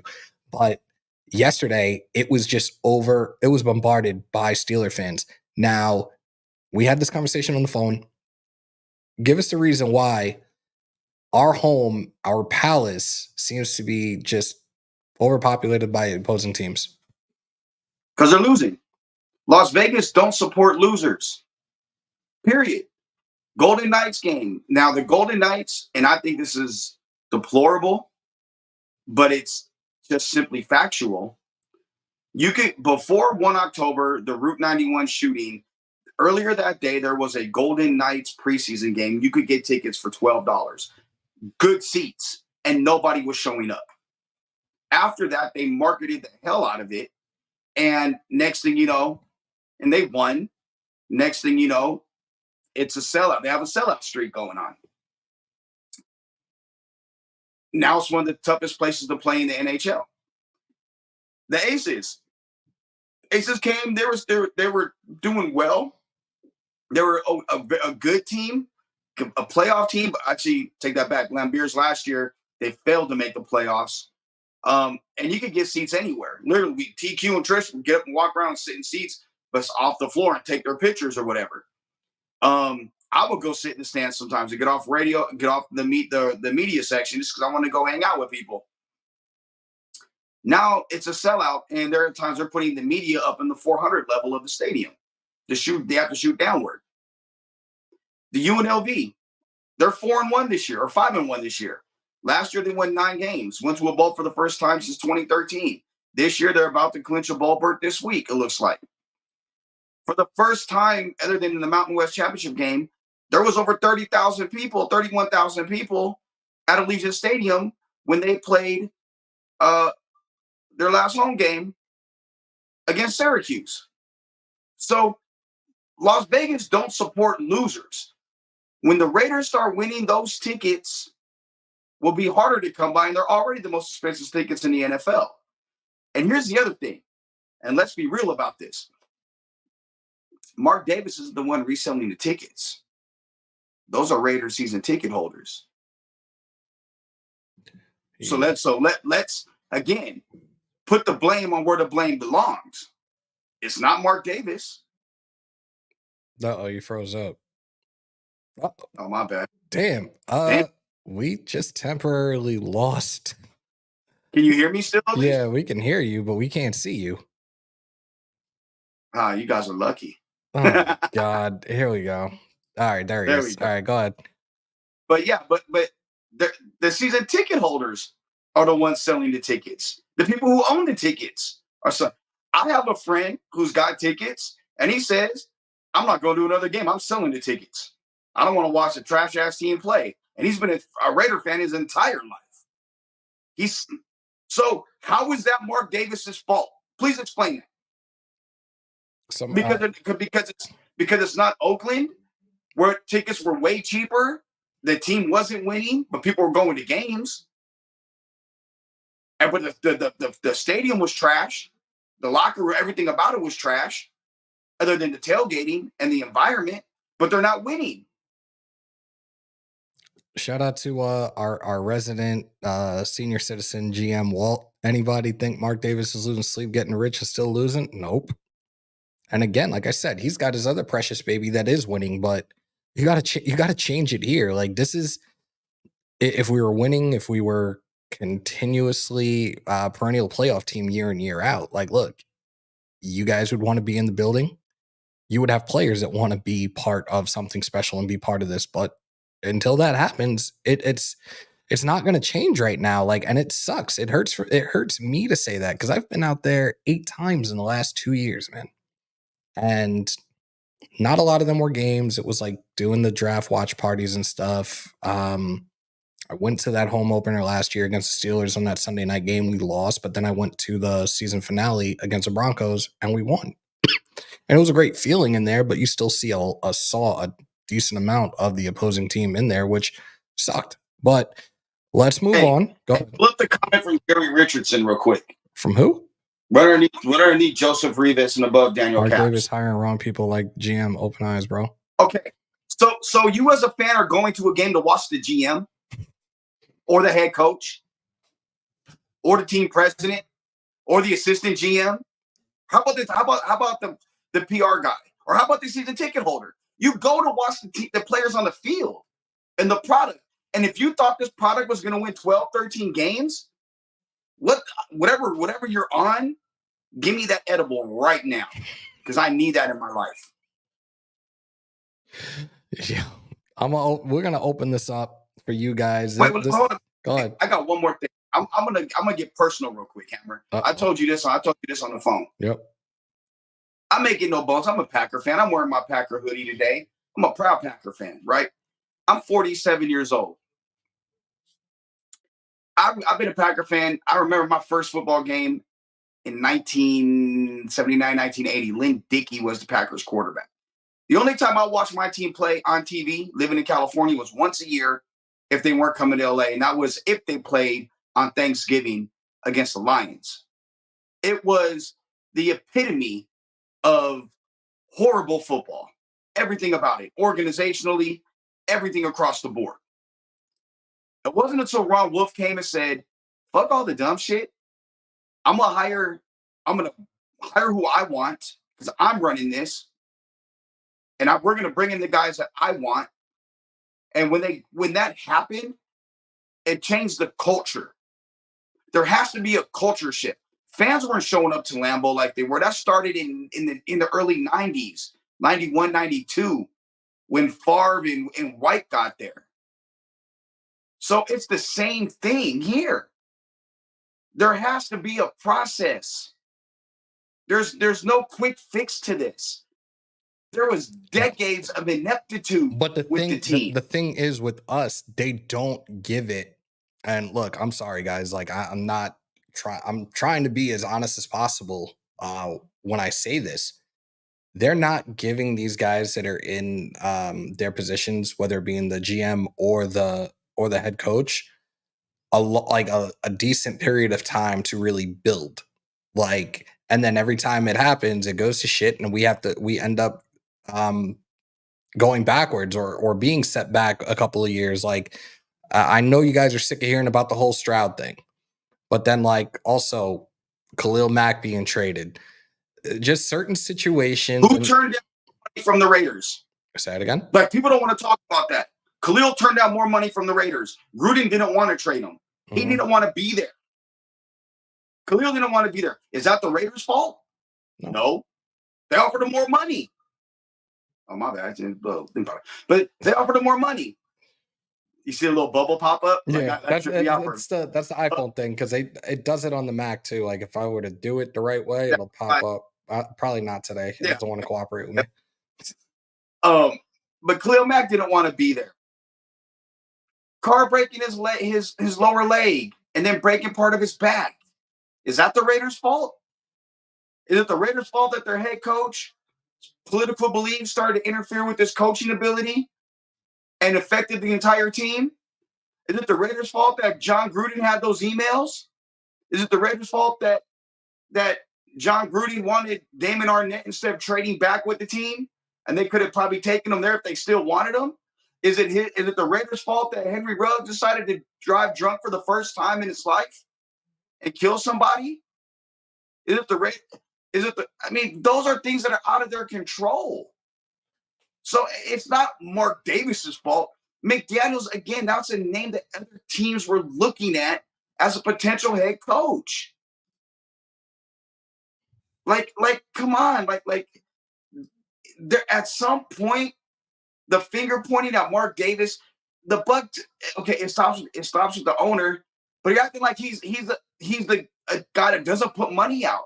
We're not paying for players, and we're gonna have them for 5 years and trade them. That's just not what's happening. Demoke said, "Joe, it's the Raiders' fault for breaking my heart for over 20 years." Hey, that's like my ex-wife. She broke my heart after 20 years, but still, it is what it is. Yo, y'all ready for a little vault line? Y'all wanna talk? Because we always make this about you guys at the end, and I definitely want to hear what you guys have to say. We talked about it a lot. We've been on for an hour and 10 minutes, but at this point, it's time to hear from you guys. So give me a thumbs up if you guys are down for that. And salute to everybody in the chat right now. 9363, we're running it up. Let's keep it going. And we already got our first call, and I didn't even put the number on the screen. Damn. Raider Nation News today. What's your name? Where you calling from? This is Steel Cage, Hammer. What's going on, man? Oh, you were waiting. You were waiting. You had your finger on the call button. I've been chopping at the bit this morning, man. I'm not going to lie to you. Sound off, bro. Floor is yours. Look, I agree with a lot of what's being said, but let's just talk about yesterday. Okay. There is no way that Mark Davis should not be filing a grievance against the NFL for the officiating. That might have been the worst officiated game I've ever seen. Now, there has been worse calls, a.k.a. Tuck Rule, phantom holding call against against the Raiders, against New England back in, I think, 2015 or whatever it was. Mm-hmm. But that was the worst officiated game from front to back that I've seen in at least a couple of few years. Maybe the one where we almost beat the Chiefs and the Chiefs, the refs decided to pay back the Chiefs after they hit Chris Jones with that late hit on Derek Carr, and they five kind of missing penalties came, but at least in a few years. Number one, 2 unnecessary roughness penalties that were absolute BS. One of them was an interception. Another one, the other one where they called our touchdown back on a weird kind of unnecessary, or what was it, too many men downfield or whatever, right, when JPJ was literally only a vertical line of scrimmage. And you could see he wasn't going downfield. He was just kind of trying to cover his area in the block. And number 4, targeting penalty that was not called on when they hit DJ Turner. Those were 4 massive penalties. Those were 4 game-changing penalties. And I don't care how good a team is. No 11 guys on the field can beat 17. It was absolutely atrocious. And I love Mark Davis. I do. I think I think Mark Davis is great. I'm not down on AP. I don't like Getsy, but I'm not down on AP. But yesterday's game in and of itself, that was all refs. And I was disgusted by the way the refs affected yesterday's game, starting with those unnecessary roughness calls that were BS. That one roughing the passer, like, I don't know what the hell you're expected to do when you're like millimeters away from hitting the quarterback. Like, oh, he put his full body weight. What the hell was he can't stop. You're over 300 pounds. There's no way in hell you're stopping when you're that close to the quarterback. Like, that was just the biggest crock of shit call that I've seen in a long time. And it was on the release too. It wasn't even late. It was on release. Yeah. Then the other one they called on Max, which was nonsense. Then the touchdown they took away from us on the JPJ call when they said illegal man downfield, that was nonsense. I think, and then with that call, it wasn't. I think they misread the number. It was actually on Andre James, and Kawakami has a screenshot of it. He was 3 yards past the line of scrimmage, and that was a legit call. Maybe. Seemed kind of suspect at the time. It seemed kind of snowballish, but okay. You know, maybe you're right. I didn't hear that part. I was at a local Raider bar where it's basically all Raider fans. But you know, and then the targeting penalty. The dude hit DJ Turner smack dead in the head with a spearing targeting penalty, and no call, no flag, and the ref was right there. Absolutely. You know, yep. It was disgusting. Yesterday, look, I haven't seen a worse ref game in the NFL since the game 2 or 3 years ago, whatever it was, and we were in a tight one against the Chiefs. Carr was the quarterback. They called it kind of a bad call against Chris Jones, and the refs ended up trying to make up for it the rest of the game. That first year we had Devontae Adams, and the refs basically gave Chiefs 5 freebies after that, trying to make up for a bad call against us.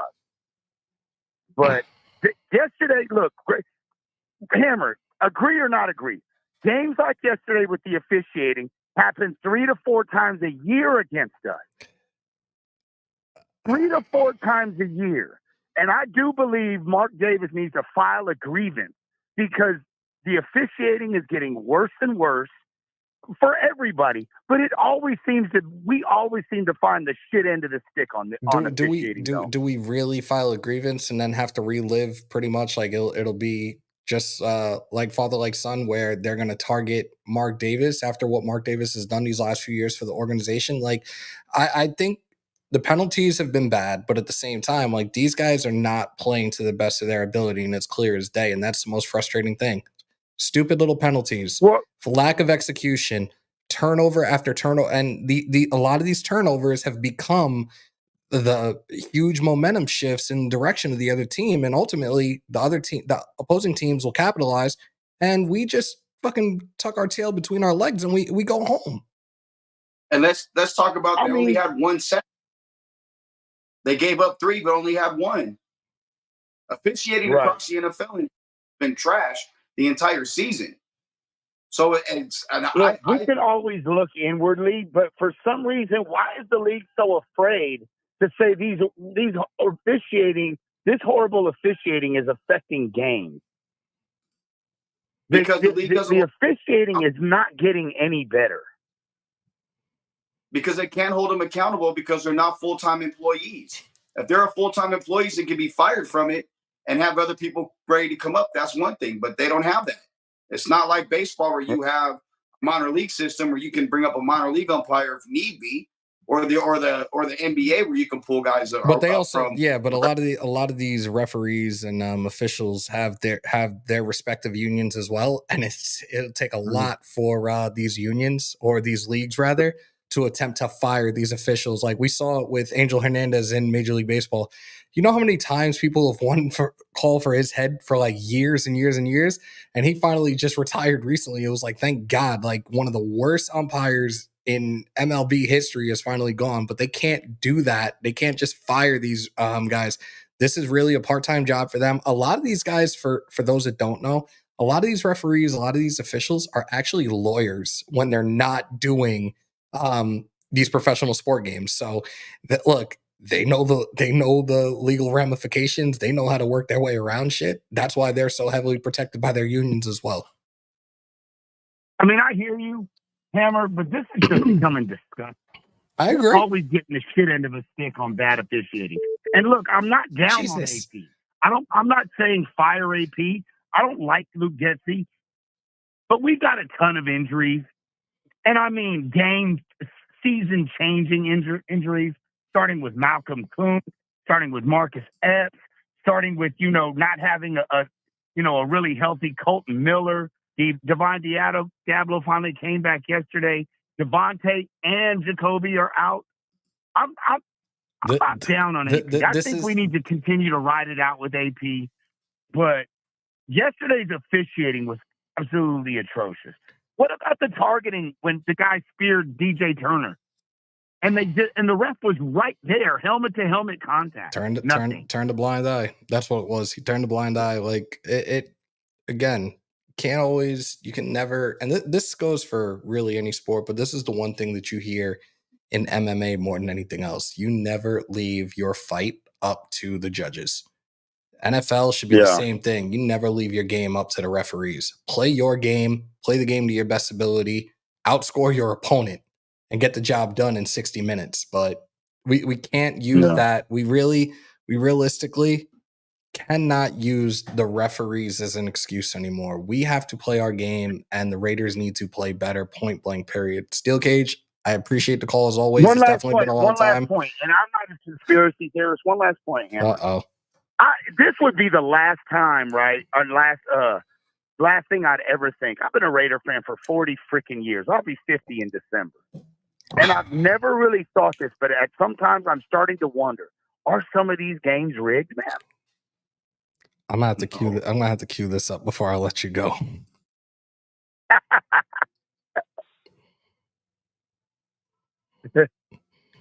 God damn.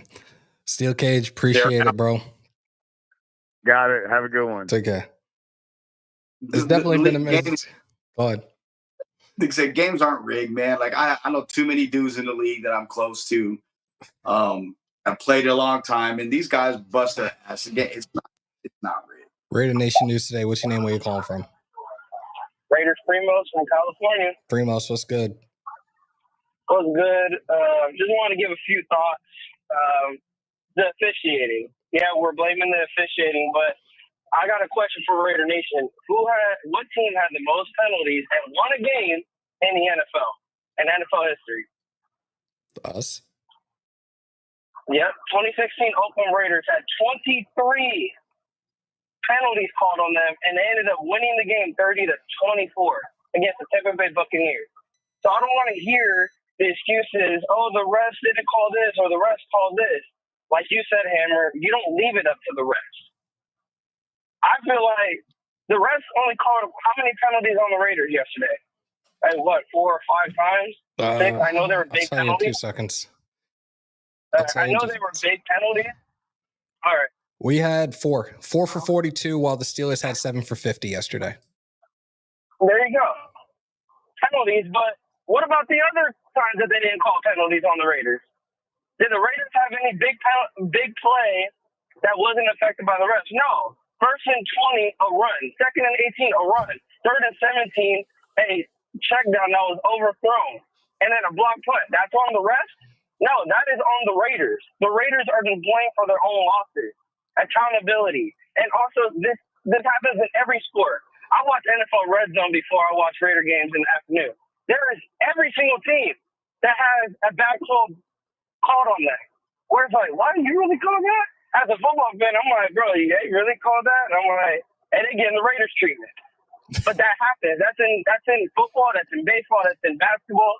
I even seen bad calls in hockey, go figure. Some bad calls in hockey. Bad calls happen. Bad calls are part of the sport. I like that. Oh, fuck. So it's like, stop blaming the refs. The Raiders need to have accountability and own up to. There is no one to blame but us. There is no one to blame but the Raiders for our losses, from coaching down to the players. Hey, people talk about player execution. You're telling me 6 weeks they can't get through their head how to run a play? That's on coaching. Yes, the players need to be held accountable, and I get that. I'm all for that because I said the same thing with Josh McDaniels. But after a while, it starts to be like, okay, coaches, are you not getting on their case about this? It's week in and week out that it's the same player making the same mistake. Jack Jones not giving lackluster effort. Oh God, let's not, because we saw a play yesterday that made me sick to my stomach. This dude whiffed on a tackle and then spins the opposite direction of the ball carrier. I'm like, what the where the fuck did you learn that at, my guy? Remember about I was watching the live show while watching the game. Me and you had the same exact reaction when it happened, because I'm like, bro, Jack, where the hell are you? What is this angle you're taking? Like, what are you doing? And then there's another play that someone uploaded that he's just jogging to Najee Harris. Like, Najee Harris is like, I think it's when he ran for like 13 or 14 yards. He's carrying Raiders tacklers with him, and Jack Jones is jogging to the pile and then trying to rip the ball out. Like, bro, wrap up the legs. Wrap up his legs. What are you doing? Okay, like, again, this is tackling is something that I think Graf brought it up, that this is something you learn when you're in Pee Wee football. Yep. Right? You're young. So tackling is a basic, like, that's what's frustrating. It's not like they're not executing the play that is so complex. No, you're not executing basic shit. Forgive me my language, but that's what's frustrating. Absolutely. You're not executing basic things that you should already know as a football player. And for me, that's not just, maybe that is on the player, but that's then the coaches need to be like, because, I played baseball when I was young, and my father was a manager. He didn't care if I sucked. If I struck out twice, he's benching me for the rest of the game. That's what the coaches need to do. If this player isn't doing it, something needs to change. Bench him. You know what's crazy? I don't care if he's a star player, all-pro player, bench him. He made an example. Okay. He made an example out of Jack. AP made the example out of Jack Jones a couple of weeks ago, benching the first quarter of the game. But now, seeing what I saw yesterday, and Nation, you can get mad at me when I say this. I'm not really gonna give a fuck. But the whiff tackles, the missed opportunities by Jack Jones, he is starting to look a hell of a lot like a cornerback that we had last season that we got rid of, and that's Marcus Peters. That shit is embarrassing for him to just whiff on shit like that that's right in front of him. Well, to your point about making an example, he made an example out of Gardner Minshew. For what? Yep. I'm thinking about. I love that. I love that he made an example out of Gardner Minshew, but that's what I'm saying. But it has to go to the team, not just the quarterback. You know, you already benched Minshew, that's over. But now we're on the defensive side of the ball. We're having missed tackles. We're having, I don't know what's going on the offensive side of the ball because they're talking execution. But I'm like, it's kind of hard to say no execution when you're not even getting plays that are going for like 10 yards to 12 yards. These are plays being drawn up behind the line of scrimmage. Screen pass after screen pass after screen pass. It seems Chicago Bears fans were not lying. This guy loves, like, get you guys, for all the females, get you a guy that loves you like how Getty loves screen passes. Okay, but let me from an execution standpoint, one, I'm all for execution and for the Raiders to have some. Two, realistically, do you know why you call screen? It's in those situations because your offensive line can't block long enough to pass the ball and you can't run it. So that's the fastest and easiest way to get the ball out your quarterback's hands. How would the Raiders fix that? If I could ask that, how would the Raiders look to fix that issue? Because it goes to the offensive line, but if you have because a lot of people say Aiden and Gardner are not the future quarterback, which I agree. And it takes 11 people on the offensive side to work together to make sure the offense is sustainable. I get that. But if the offensive line is built up, and I do agree with the offensive line, because the time Derek Carr had his MVP season, the Raiders spent a lot of money on the offensive line. They were, I believe, the most expensive offensive line, and not just the most expensive, but best offensive line in the NFL. So yes, the offensive line does matter. My fear is that the Raiders address the offensive line issue, but then the play calling is still what it is. And I'm just talking about next year. If Gessie was for some reason to stay going into next year, because I do agree we need stability. The Raiders need stability, and we need to stop firing coaches left and right. But my fear is that I think every Raider fan can relate to this. I had hope for this offense. I don't want to go into next season having hope for this offense, and it's the same thing that we are witnessing, currently.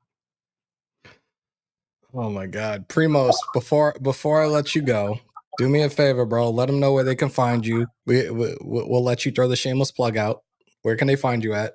Oh, I appreciate it, Hammer. You guys could find Raiders Primos on YouTube. Just search Raiders Primos. We have a Raider logo with the Puerto Rican flag. We are actually going live today. So shout out to our show. And then also on Instagram, just for your daily uploads and to get caught up on our content, Raiders Primos on Instagram, on X, and even on Threads. You can find us there. Primos, appreciate the call, bro. I'll talk to you soon. Talk to you soon, man. Have a great day. Thank you too, guys. Bro. Later. Ladies and gentlemen, my guy, all the way from the West Coast, ladies and gentlemen, our resident meathead of Raider Nation, L.A. Rob. Yeah. What's up, bro? Yeah. What's going on? What's up, brother? Just struggling with yesterday. No, you're not. No, you're not. Soften the boat a little bit last night. We put hands to your mess, but hey, that's beside the point. That's right. Tell him, Rob. He don't want to hear it. He didn't want to listen to the box. Oh yeah, it's we're gonna tweet. But anyway, I was really upset about some of the play calling as far as the refs. But like you said, we can't put in the ref. We know that. Yeah. Made some mistakes. We had a lot of injuries. I'm not making excuses for it. It's funny because those scripted plays that Gessie had worked, but like after that, it goes to shit. That reminds me of before with the whole McDaniels bullshit, or even Gruden. Like, hey, our first script plays, all right, look cool. Once the script's over, shit, here we go again. So we got to get that shit together. As far as the Max Crosby talk, we all know he's not going anywhere. People need to just shut that down. Okay? It seems funny because anytime there's some type of issue with somebody in the league, oh, hey, like the defensive player, go get Max. Oh, if it was an offensive player, go get Devontae. It was always something because it seems like people don't want to see the Raiders good. But hey, it is what it is. We're hated just like the Cowboys are hated. But it's cool because right now I have a little, what's the word? Conspiracy theory. So do me a favor, Hammer, hit that music.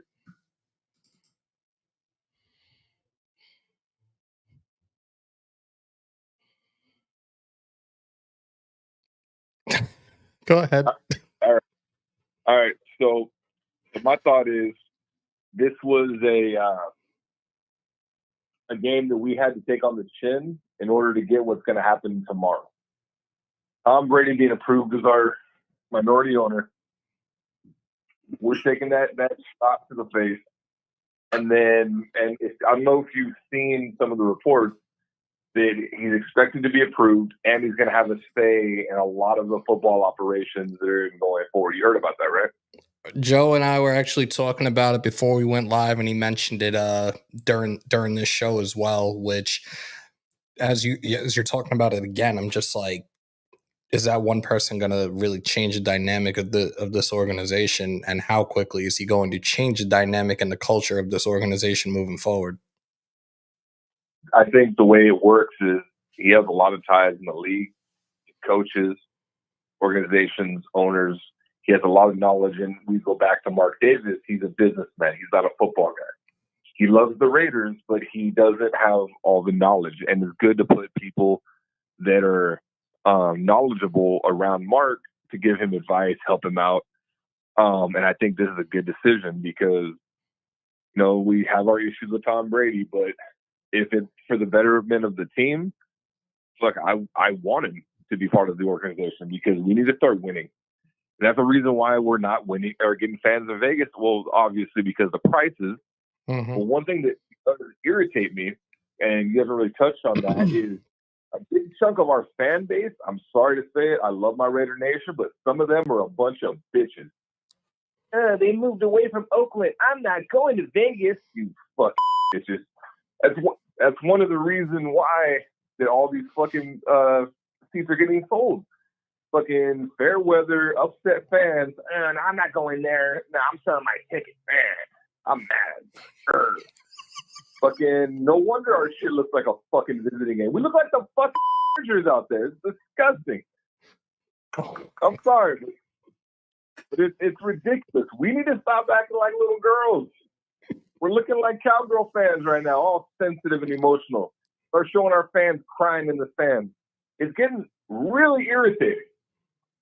We got to move forward. We got to figure this shit out. Clean the shit up. We look like shit in the second half of the game yesterday. The penalties hurt us.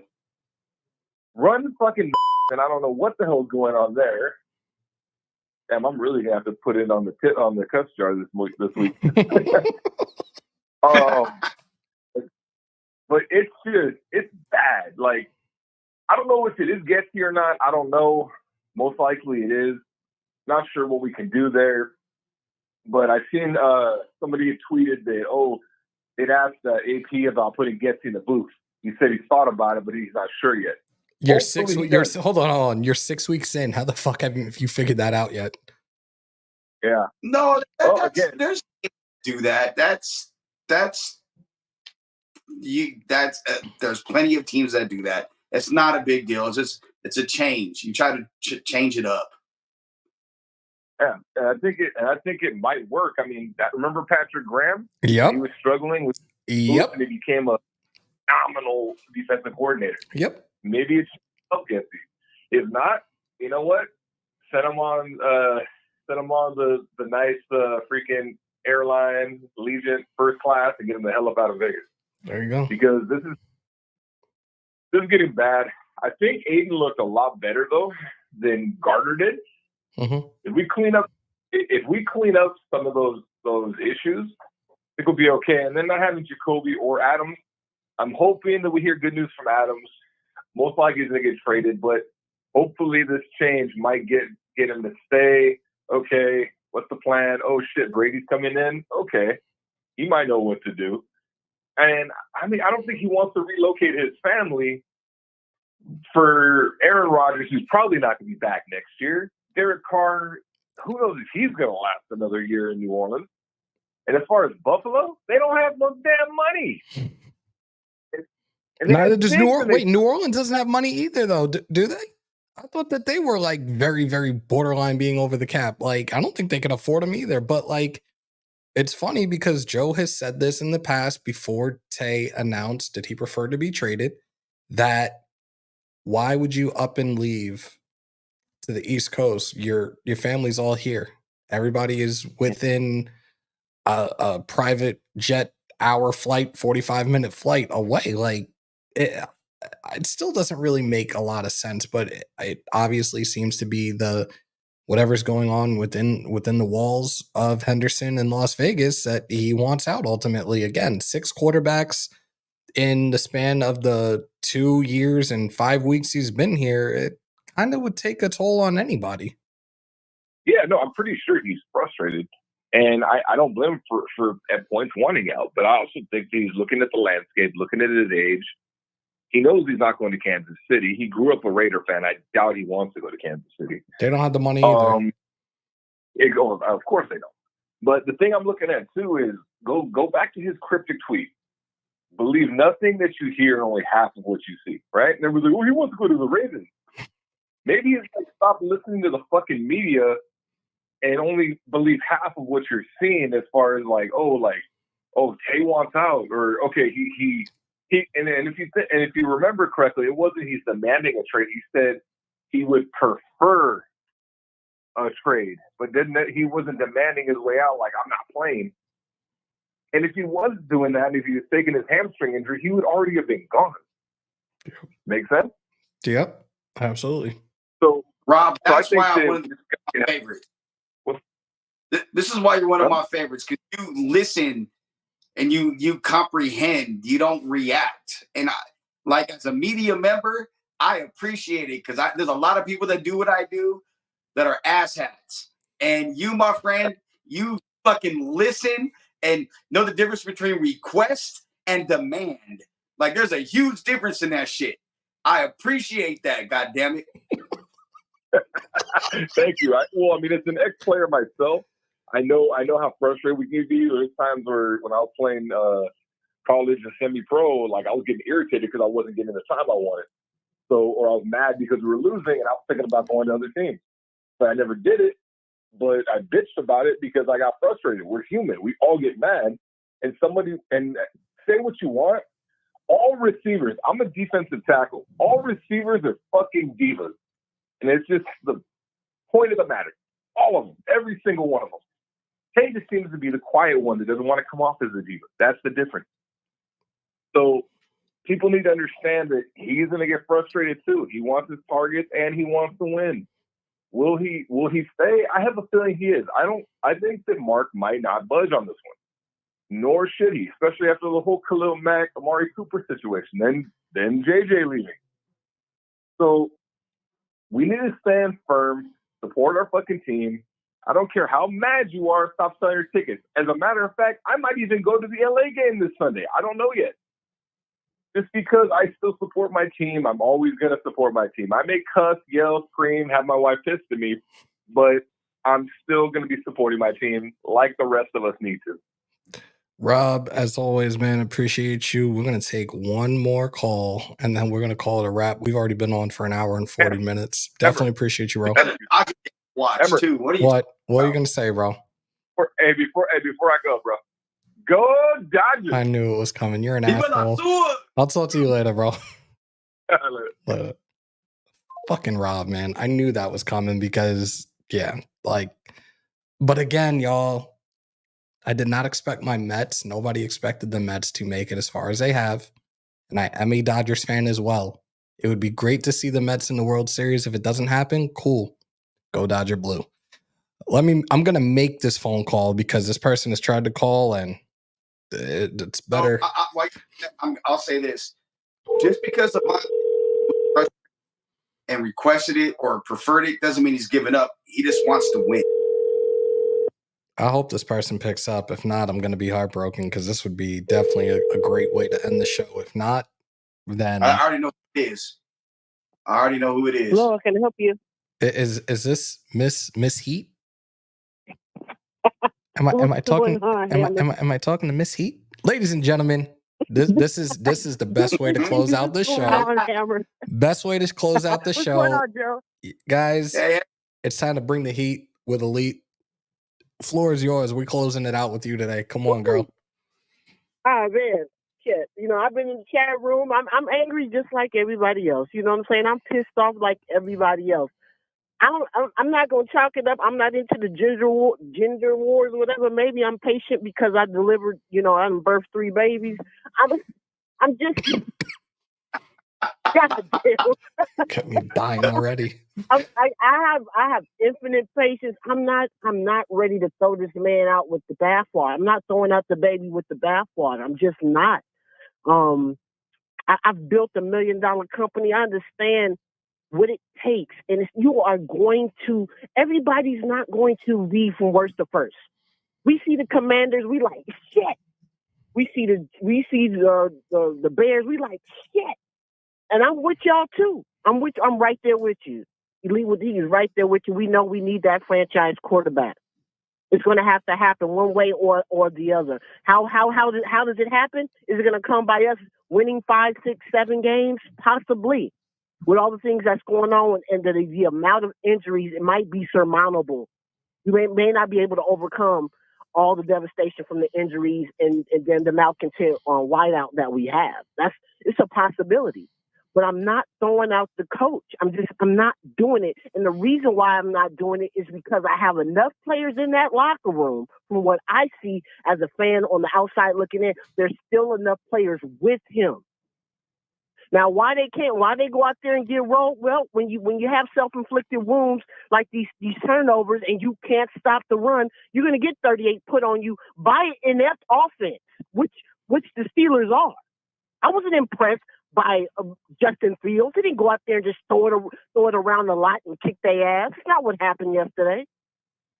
You understand what I'm saying? Like, so what I'm saying to you, Raider Nation, and I shout out to my boy, my man. He's not a boy, he's a man. Raiders Primos, who's like, why do we all keep talking about the past? Just think of it like this, Primos, and everybody else. When people get mad, when Hammer or Joe or any of us bring up the past. Where you are in life right now, where you sitting, Hammer, Joe, where you sitting, where I'm sitting, where everybody listening is sitting, you are there right now because of past decisions that you've made in your life. That will lead you to where you are today. So when we go back and talk about what's led this team to where they are today, it's consequential decisions that were made previous. And so we talking about what Telesco and them done right now. Hey, Telesco actually got us 3 players who actually playing well. JPJ, fucking DJ Glaze, and I'm sure we can come out. I can't think off the top of my head right now. I'm just combobulated. I literally said that I wasn't going to talk today, for real, Hammer, because I said I needed that day to recover from that shit. You know what? I gather my thoughts. I don't mean to call you out on it, but come on. You know when we do our reaction Monday that you saying that you weren't going to talk is really realistically bullshit. Come on, girl.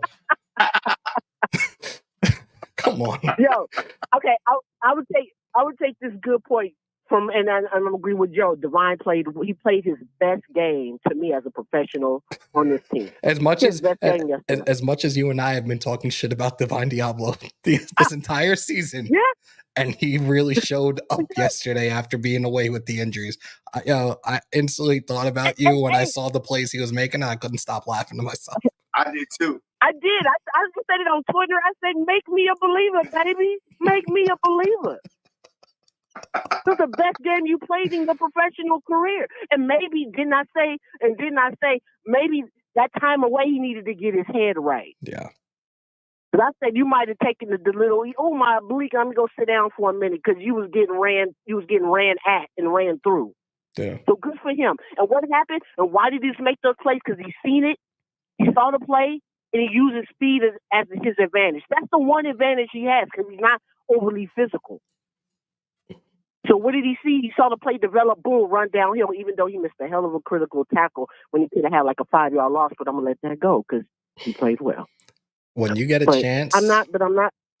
When you get a chance, I want you to look back at the tail end of this live when you called in, and I want you to see all the support that you are getting right now because this chat is lighting it up with flame emojis all over the screen.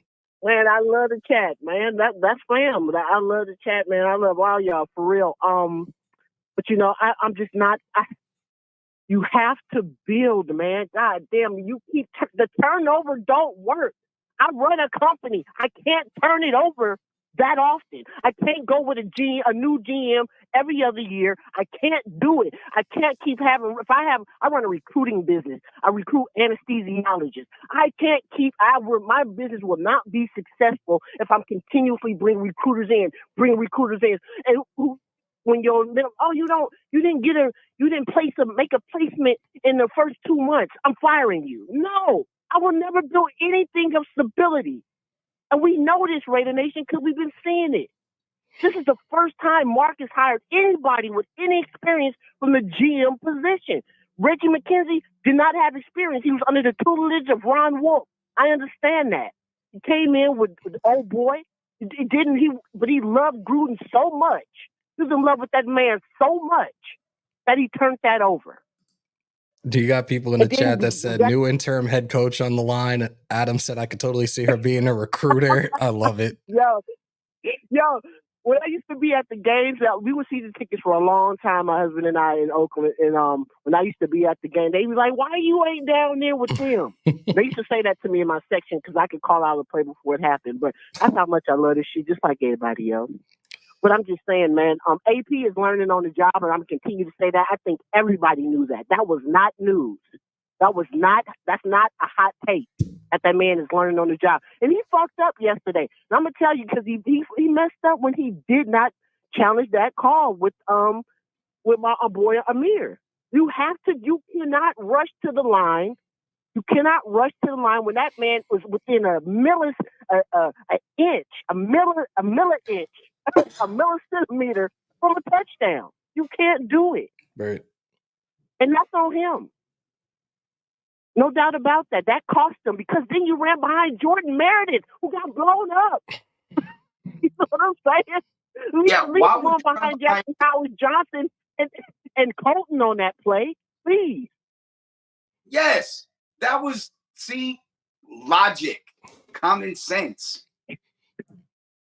God damn, It's great to hear your voice and speaking. Oh, preach. Take me to church. Man, I'm just saying, but come on, y'all. I don't know. I'm trying to convert the people who just ready to just turn this shit all over once again. I'm trying to convert y'all because we cannot continue on like that. What happens if we get Ben Johnson? Let's say Ben Johnson say, you know what? I'm that damn good that I'm going to come here. And if shit don't fall in line, meaning that you go get that franchise quarterback, if we are unable to do that, or maybe don't get the player that he wants, what are we going to say if he starts off 2-4 as well?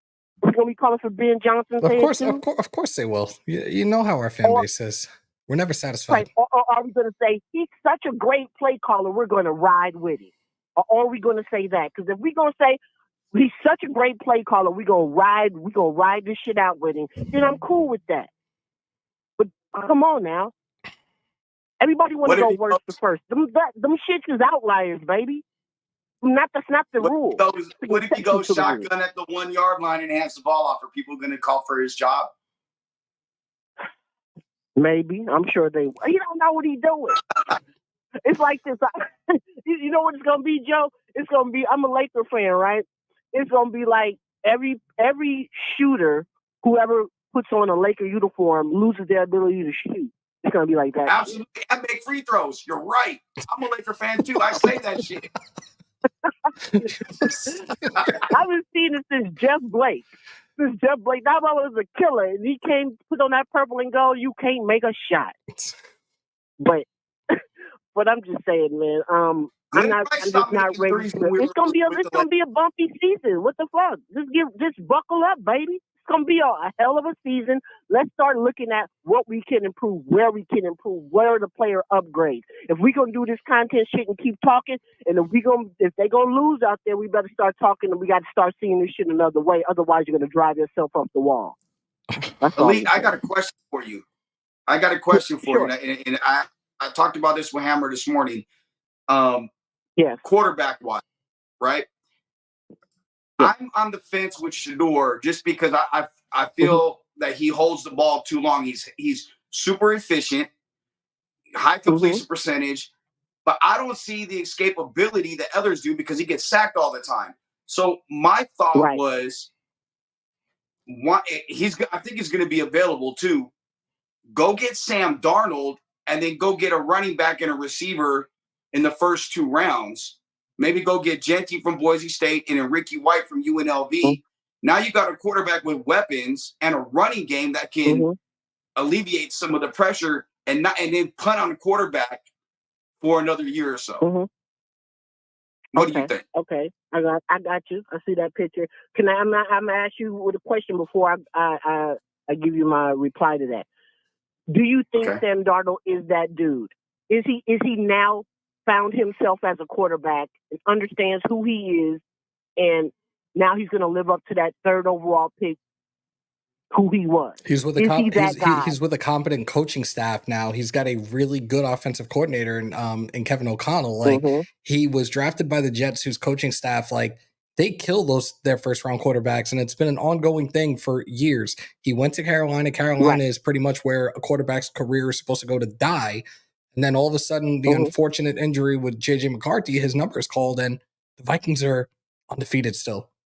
But at Carolina, I'm asking you, do you believe he is that guy? So has he found himself as a quarterback, and he's finally that 3rd overall pick who everybody thought he was going to be out of SC? Is he him? I think he knows what his limitations are now, and he can be a great facilitator of the ball, a great point guard in an offense. Okay. So do you think he can go win you the game when all the chips are on? Does he have that in him? Because to me, ultimately, that's what you need your quarterback to be, even if they are a game manager. And when the chips are down, can you make that drive to win that game? Do you think Sam can do it? I think the jury is out right now for him, like, until the season's end and how far the Vikings can go. That's my opinion. But to your point, you can't say that about any rookie right now either. You couldn't say that about Shador or Cam or Ears, whoever else, because you don't know. That's true. That the unknown is the scary part because we don't know. But what I do know about Sam Darnold, I need more than 1 year. That's the problem that's been going on in the NFL. You paying these cats off for 1 season. Look at Trevor Lawrence. What did he show outside of that 1 season that he's the man and I had to pay him all that fucking money? He's going to ask for a shit ton of money. We ain't getting him on no discount. He ain't going to want 32. He going to want 45. Is he worth it? It's my question. When I hear that, and let me say this about Shador real quick. Go ahead. Shador holds on to the ball too long because he wants to make the play. That can be coached out of him. He want to sit back there. He work out with Tom Brady and shit. He wants to be that quintessential quarterback who can move, but is a pocket passer. He hold on to the ball too long because he's trying to make a play. And that shit gets him in trouble with a subpar offensive line. And that's why he takes 15-yard sacks and shit like that. You get that ball out because he has the ability. He can layer the ball. That's what I look for in a quarterback. Can you layer it? Can you fire it? And do you have accuracy? And can you read through that third read? That's what I look for in a quarterback. I think he has all those traits in him. All the other extracurricular stuff, the panache, nigga, that's Deion's son. What do you think he gonna be? You think he gonna be a choir boy, no disrespect? Of course he gonna be that guy. He's raised in that. He understands what it means to be wealthy already. I like that for one. He already understands that. And he's soaking up the game from TB12. That means a little bit of something. If he's available, I do take him. Yeah, it's going to cause a lot of hoopla. And it's going to be a lot of, all the media. Yeah, it's going to happen. It's the Raiders, and they are in Las Vegas. Elite, it's going to be the spot. Elite, as always. Holy shit. Appreciate the call. I'm just saying. We're gonna wrap That's it up. why I held But that this is question. that was perfect. That was absolutely perfect. So definitely appreciate you. Let them know before we sure, go man. where they can find you. Absolutely. You can hit me up on that Twitter. I'm real active on the Twitter. I am Elite with the Heat now. My government name Taisa Hunter, Elite with the Heat. And I am going to do my first live stream tomorrow at 6 p.m. Pacific Standard Time on my channel. I had to change the name because there's someone who had a channel way too close to it. So it's the Elite Podcast, the Elite Raider.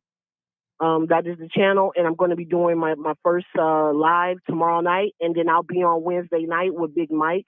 And one day I hope I can chop it up with y'all one day. Yeah, I'll if be I'm glad around, to look, chop it up with if y'all. I'm around tomorrow night, I might have to pull on up to that live. So I'm coming. Okay. Hey, I just followed let you me on know. Twitter, so follow me back and DM Let's me do it, man. the stuff, and I'm there. I'm gonna check you out. Okay, what's your name on Twitter, Joe? Just my name, Joe Arrigo, FSM. Hammer took it Okay, down. I don't know if I follow you back. Okay, then I'll definitely reach out, man. Let's build. It's about building. You know, when it comes to this content creation, it's a build, and it's a beautiful thing. It's entertainment, and it's a stress reliever for us tortured Raider souls. That canteen. Elite, as always, and we'll definitely talk soon. Thank you, brother. Take care. All right, everybody have a great day. All right, peace. Ladies and gentlemen, do me a favor before we wrap up. For those that are still in the chat, we still got 236 in here. Do me a favor and spam the chat with those flame emojis one last time before we call it quits today. That, man, this was definitely a phenomenal show. We had a lot to talk about. We did the presser, we recapped the game, and we got to hear from you guys. Most importantly, on your way out, if you haven't already, do me a favor, smash some thumbs, hammer that sub, crush the bell to stay up to date with all your Raiders news, rumors, updates, live streams, and reactions in the house that Hammer built by the nation, for the nation, Raider Nation News Today. Joe, let them know one last time where they can find you, bro. Joe Arrigo, FSM on all social media, and at the franchise LV on all social media. Appreciate any follows, subscriptions, and anything else. Make sure you follow us on YouTube. We really appreciate that. Guys, with that being said, continue to stay safe. Most importantly, be kind to one another. Just because COVID is around or not, you should always remember to wash your hands and your asses. And as always, win, lose, or tie, Raider Nation till I die. Till next time, y'all. And of course, as always, on my New York, peace, love, and positivity. And y'all know how we end this now. Go Doyers! We out, y'all.